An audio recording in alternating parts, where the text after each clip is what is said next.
Here are the two most requested exercises that you wanted me to demonstrate called the dead bug and the bird dog. I had a video going around breaking myths about different things as a physical therapist, and you guys really want to know how to do dead bugs and bird dogs correctly. I will do dead bugs first, bird dogs second. So if you want the bird dogs, skip ahead. But my name is Dr. Clayton Dirr. I'm a physical therapist, and I'm here to help you. Starting with the dead bugs. The name of the game is core control. I always say most people don't have a core weakness problem, they have a core coordination problem. They don't know where to put their pelvis in place during movements. So let's get to the dead bugs. You are going to start with laying flat on your back, knees bent just like this. And I want you to appreciate how much the low back can anteriorly tilt or extend and posteriorly tilt or flex, round essentially. You are gonna find the low back being pushed down into the surface that you are on, which should neutralize the spine. Some of you have the question, isn't that going into flexion? It's relative flexion, but it'll essentially push you into neutral. You are then going to bring your knees up to here, arms up to here, and you are going to brace here. And you are going to hold that position while you do the dead bug movement.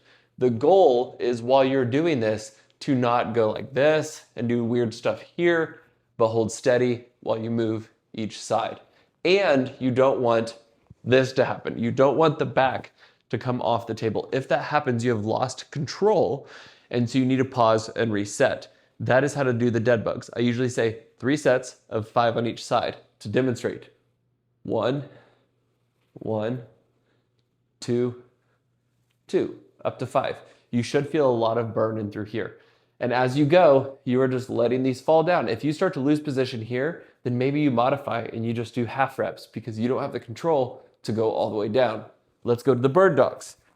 If you're skipping ahead, this is the bird dogs. You're doing the same thing, you're just on hands and knees. So you don't have that feedback of the table on your low back. If you want some sort of a feedback, you can put something on your low back while doing this movement. We'll get to this. So hands and knees here, and I want you to go in from extension to flexion and then find what you think is neutral. And sometimes you'll need either feedback from a physical therapist or a trainer, or you can have a mirror making sure you are in a flat neutral spine. You're then going to brace the core and you are going to try to reach into a straight line here and then come back down.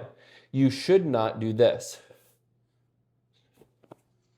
If you notice, my low back is extending every single time. I'm getting the motion from my lumbar spine and not from my hips.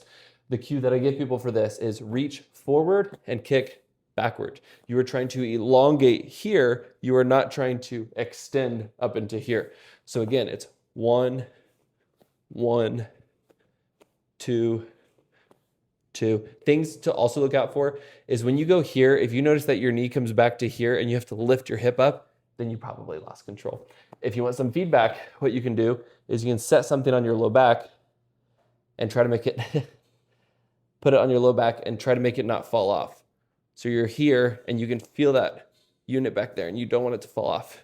If you're extending, it's eventually going to fall off. So that is how you do dead bugs and bird dogs correctly.